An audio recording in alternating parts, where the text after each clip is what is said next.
the time of year where we all have to, other than those of us who live in condos, we all have to go out and rake the leaves in our yard. And it's not quite like wrestling God all night, but the struggle is real. You know, I used to hate raking leaves. It would bother me to get out there, because you got to go out there and you got to do it, and then you got to do it again, and then you got to do it again, and probably again, and then maybe if you're lucky, a windstorm comes and blows them all down the street. Right?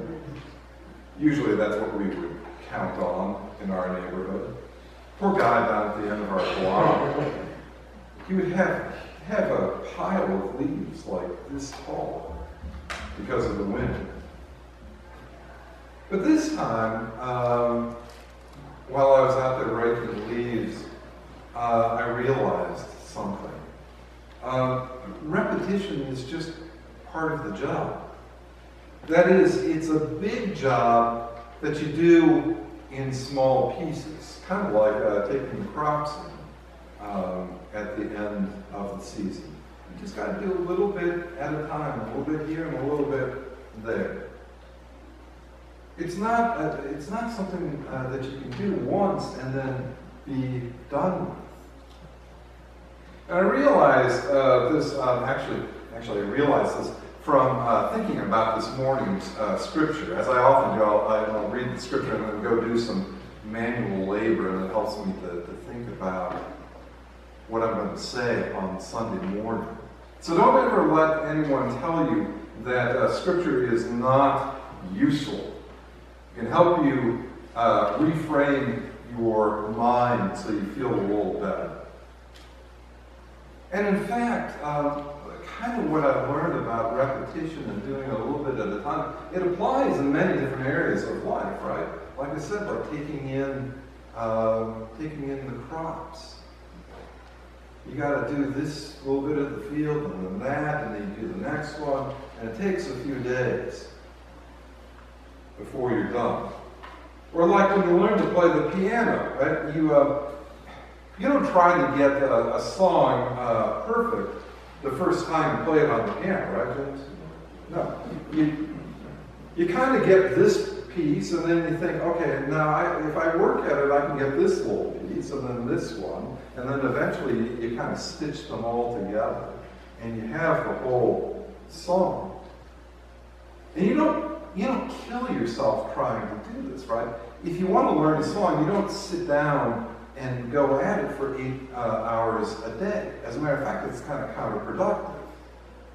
You learn the wrong things and you get worse at it over time. So you do 15 or 20 minutes and then you do something else and then you come back to it a little later on. Or learning to read, right? Learning to read is really a lifelong practice. And you keep at it and you keep at it and you get better as you go along. You know, I'm teaching this course at Marion, and we're reading through this work of theology, and I'm still learning words from this. You know, I have a really good vocabulary, folks. I mean, really good. And I'm still learning words as I go along. Persistence is often key to what you're doing in life. You know, you can't quit, you can't give up. Or rather, it's never too late to try again. I heard this from my physical therapist, right? If you stop doing your exercises and your back starts to bother you, start doing them again, right? It's never too late to do those exercises. Gail's nodding along. You've given this message to patients, haven't you? Many times, yes. I'm told by the physical therapist, you know, you'll stop doing these exercises, and if you're like most people, you call me up and say, my back is hurting again. And guess what I'm going to tell you? Start doing your exercises. Right? No sympathy. It's the same with quitting smoking. Now, I think I told some of you, but not everyone, that I used to be a smoker, right? Up to a pack a day. Sometimes it's filtered with cigarettes. I don't very often filtered with cigarettes. I like Lucky Strikes. I mean, those are good. Those are good smokes. And it was hard to quit. But you know what? They've proven scientifically that the more times you quit, the more likely you are to quit permanently. And so they tell you, do it for a while. And if you fail, big deal. Try it again some other time. And you just keep at it and you keep at it, and eventually you kind of break that habit. And it's the same with daily prayer. Now we get it somewhere, right? A lot of people find it difficult to pray every day.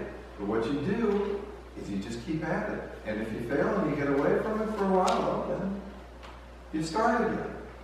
Because you haven't really lost anything if you stop doing it and start again. Right? Praying is better than not praying. So don't worry yourself. Just keep at it.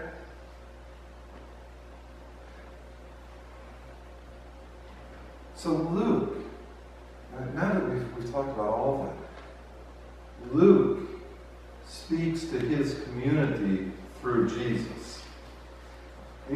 He's talking to a community that has been waiting for the return of Jesus for a very long time. Decades, in fact. Right? Jesus dies about 33 AD. Luke writes in the mid-70s, maybe mid-80s. So they've been waiting a very long time, and they're starting to wonder, is Jesus ever going to come like he promised? And Luke's message to them, while in the meantime, while they're waiting, they're suffering all this kind of injustice and oppression, and life is difficult for them. And Luke's message to them is, don't give up. Keep praying. Keep bothering God with your prayers. And have faith that God is going to come back.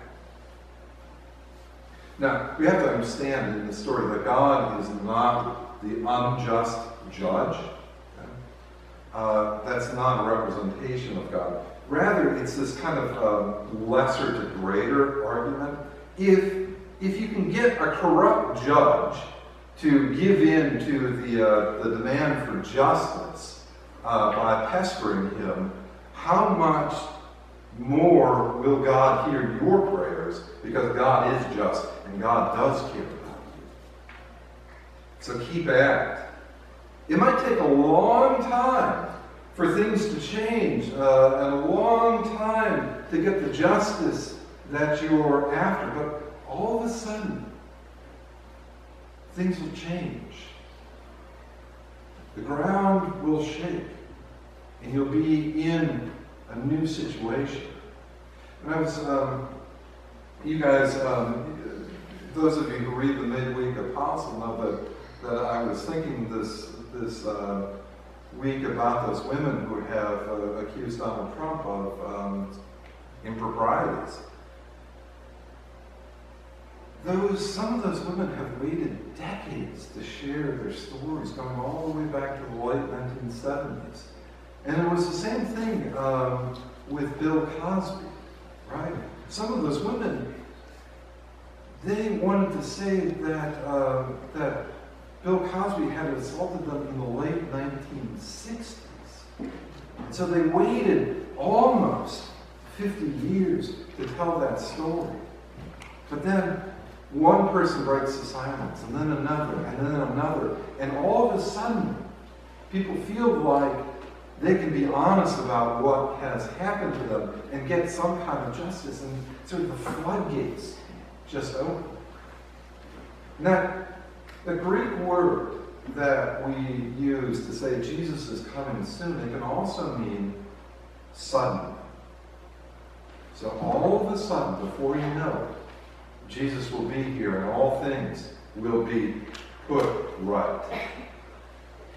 Now, we're not quite in the same boat as Luke's audience, but this does apply to us. I just mentioned one way. But you want to know God, like I told the kids, you want to know God? Be persistent.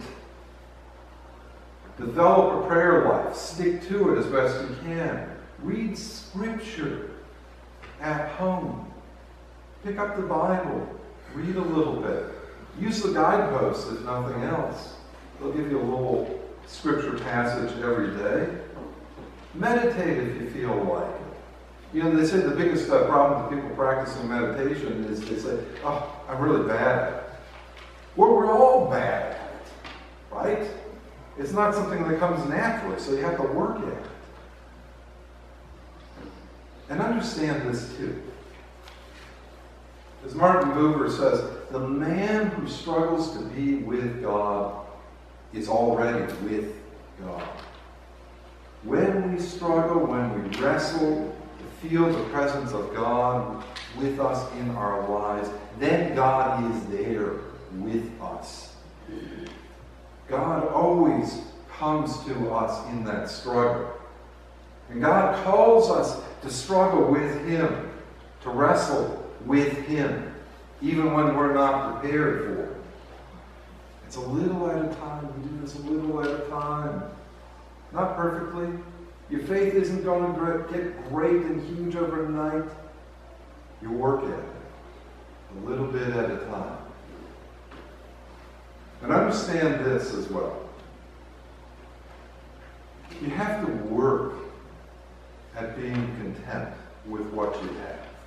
You have to work at being content. Now, it seems like the opposite of what I've just been saying. You know, struggle to be with God, strive, keep fighting, keep wrestling. But you have to do the same thing just to be content. You have to work to accept what you have and to be grateful for it. You have to accept that those things that must change are going to take time. Any change that is worth making takes time and effort. And each of those things that we struggle with, they give us the opportunity to practice kindness. You want to be a better person, you practice kindness. You'll love other people. And you push yourself to love people better and better. You think your pastor doesn't do this? Wrong. Even pastors have to sort of work to practice compassion and to love people. We all do. It's not something that comes to us naturally, except for John.